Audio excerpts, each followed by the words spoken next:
இயேசு உங்களை நேசிக்கிறார். பிரியமானவர்களே, இந்த நாளில் ஆண்டவர் நம்மளோடு பேசும்படிய வேதத்திலிருந்து ஒரு வசனத்தை கூட வாசித்து ஆண்டவர் நம்மளுடைய வருகிற காரியத்தை பார்ப்போம்.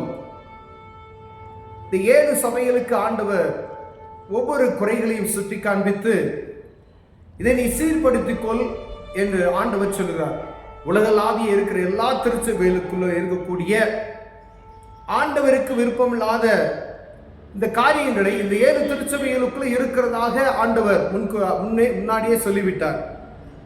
ஆனாலும் ஆண்டவர் இந்த 19வது வசனத்துல பாருங்க, 3வது அதிகாரம் 19வது வசனத்துல, நான் நேசிக்கிறவர்களோ அவர்களை கடிந்து கொண்டு சிட்சிக்கிறேன், ஆகையால் நீ ஜாக்கிரதையா இருந்து மனம் திரும்பு.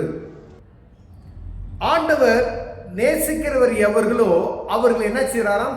சிட்சிக்கிறாராம். அவர்களை கடிந்து கொண்டும் இருக்கிறாராம்.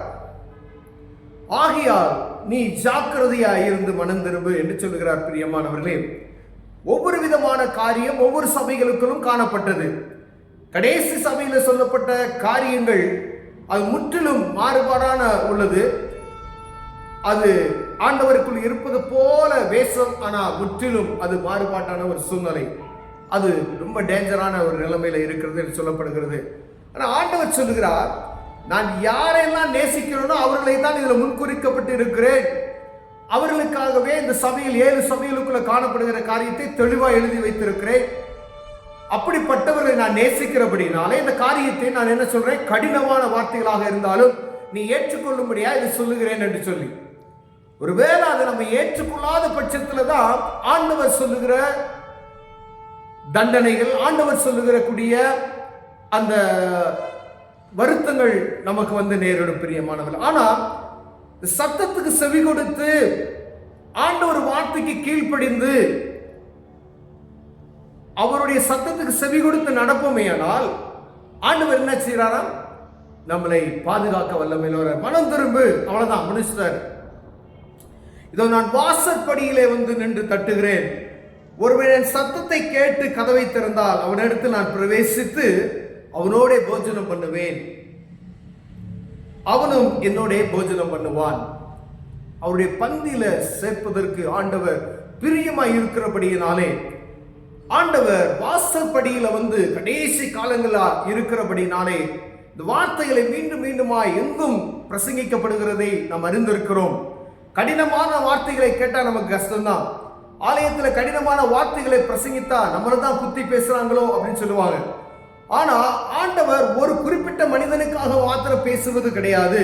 அந்த சபையவே அவர் நேசிக்கிறார். அதுல ஒரு ஆடு தவறி போனால் அதை நேசிக்கிறவராய் இருக்கிறோம்னா அந்த ஒரு குறிப்பிட்ட மனிதனுக்கு ஆண்டவர் பேசுகிறவராய் இருக்கிறபடினாலே கடினமான வார்த்தைகளை தேவ ஊழியர்கள் வாயிலிருந்து புறப்பட செய்கிறார். பிரியமானவர்களே, ஒருவேளை அது நம்ம இருதயத்துக்கு கடினமாய் இருக்கிறது, குத்தப்படுகிறது, இது எனக்காக தான் அப்படி என்று சொல்லும் என்றால் ஆண்டவர் சமூகத்தில் ஒப்புரவனாய், ஆண்டவரே இந்த பாவத்திலிருந்து இந்த காரியத்திலிருந்து விடுவித்து என்னை காத்துறன்னு சொல்லி தேவ சமூகத்தில் சாஸ்தாங்க நம்ம விழுந்துட்டோம் அப்படின்னா ஆண்டவர் அந்த காரியத்திலிருந்து நம்மை முற்றிலும் தப்புவித்து பாதுகாத்து நம்மளை மீண்டும் ஆவிக்குரிய வாழ்க்கையில உயர்ந்த நிலைமைக்கு அழைத்து செல்ல வல்லமையாக இருக்கிறார். பிரியமானவர்களே, அவர் நேசிக்கிறவர்கள் நிமித்தமாகவே அவர் யாரெல்லாம் நேசிக்கிறார் அவங்களுக்கு தான் அந்த காரியத்தை எழுதி வைத்திருக்கிறார். வாசற்படியிலே வந்து நிற்கிறேன் என்று சொல்லுகிறார். நான் தட்டுகிறேன், ஒருவன் எனக்கு செவி கொடுத்தார். ஐயா, ஒரு குறிப்பிட்ட புறஜாதி ஜனங்களுடைய வாசற்படியில போய் ஆண்டவர் ஒன்றும் கதவை தட்டவில்லை, அதுக்கு உங்களையும் என்னையும் அழைத்திருக்கிறார்.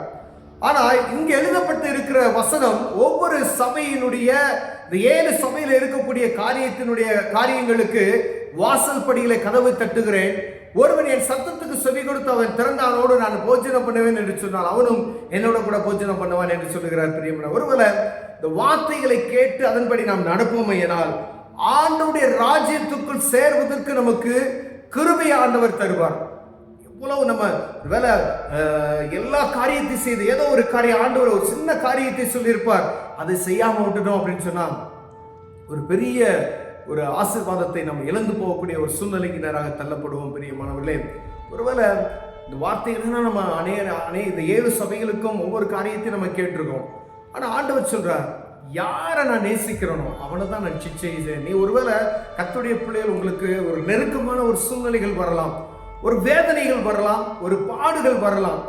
எதற்காக ஆண்டவர் இதை அனுமதிக்கிறார் என்பதை நாம் அறிந்து கொள்ள வேண்டும். எல்லா நேரத்திலையும் நம்மளை வேதனைப்படுத்துவதற்காக அல்ல. நம் ஆவிக்குரிய வாழ்க்கையை விட்டு சற்று பின் செல்வோமையானால் ஒருவேளை ஆண்டவர் ஒரு சில காரியத்தை நம்மை அனுமதிப்பார். இல்லை அப்படின்னு சொன்னா இன்னும் நம் தேவ சமூகத்துக்கு கிட்டி சேரணும், அவரையே நோக்கி இருக்கிறோமா என்று பார்க்கும்படியே ஆண்டவர் என்ன செய்வார், சில காரியங்களை அனுமதிப்பார். பிரியமானவர்களே, நம்ம நேசிக்கிறது நிமித்தமாகவே சிட்சிக்கிறேன் என்று சொல்கிறார்.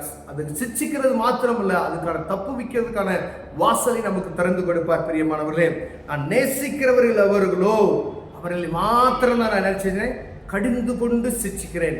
கடினமான வார்த்தைகளை இன்பமாய் ஏற்றுக்கொண்டு ஆண்டவருடைய வார்த்தைக்கு செவி கொடுத்து அதன்படி நாம் நடப்போமேயானால் ஆண்டவர் நம்மை உயர்த்தி ஆசீர்வதித்து அந்த ஆவிக்குரிய வாழ்க்கையில சிறந்த ஒரு தன்மைக்கு நம்மை கொண்டு போய் விடுவதற்கு அவர் வல்லமையுள்ளவராய் இருக்கிறார். பிரியமானவர்களே, ஒருவேளை கடினமான வார்த்தைகள் நமக்கு வரும்பொழுது நம்ம அதை ஒருவேளை மனக்கசப்பாய் ஏற்படாதபடி போதகர்களையோ மெய்ப்பர்களையோ பேசுகிற யாரையுமே அதை நாம் கடினமாய் பேசிவிடாதபடிக்கு, என்னையதான் பேசுறாங்க என்று சொல்ல விடாதபடிக்கு ஆண்டவர் என்னோடு பேசுகிறார் என்ற ஒரு மனநிலைமைக்கு நாம் வருவோமேயானால் ஆண்டவர் நம்மை ஆசீர்வதித்து காக்க வல்லமையுள்ளவராக இருக்கிறார். கண்களை மூடுவோம். ஜெபம். அன்பின் தகப்பனே, அவரை எங்களை நீ நேசிக்கிறது நிமித்தமாகவே எங்களை கடிந்து கொண்டு சிரிச்சிக்கிறீங்க ஆண்டவரே.